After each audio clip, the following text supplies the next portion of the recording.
Guys, it's a very quick video. 90 Mercury, actually this is a video for any outboard that's got a, you know, like a P tail for the cooling system basically. So I went out on my boat on the weekend. Engine's running lovely, by the way. But I couldn't see any P coming out. Now, it's not surprising because this is right dead center. So it's kind of like shooting out that way. I know it's kind of bent that way a little bit, but when you're driving it, you've got no chance of seeing that side. But I couldn't see it at all. I was kind of like hanging over the back and everything. I could see loads of water coming out the cowling, kind of the bottom part of the apron of the cowling, just peeing out here. I was like, that's a bit odd.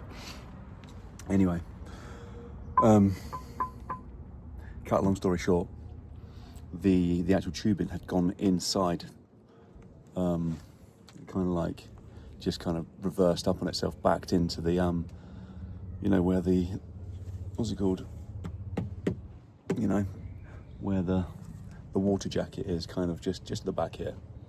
No biggie, it just kind of wasn't poking through here anymore, so all the water was kind of splashing around all the wiring, which isn't ideal. Anyway, I only realised when I pulled the boat out and had a look, and then I poked it through again, and then I thought, how on earth am I going to stop that from happening again?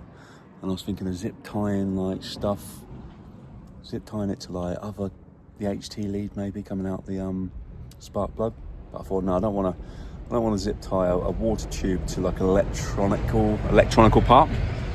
So I, as always, had a little think and then zip tie again.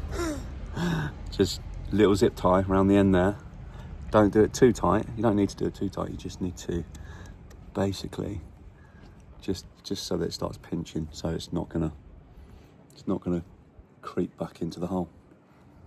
Top tip, guys. You probably all knew that already, but I thought I'd share that for future generations. If anyone wants to, you know, tinker around with these old engines, there's loads of tips and tricks to be had. So carry on sharing those tricks, guys. Anyway, hope you enjoyed the video. Quick one today, like I said. But yeah, like and subscribe, and I'll catch you on the next one. Cheers, guys.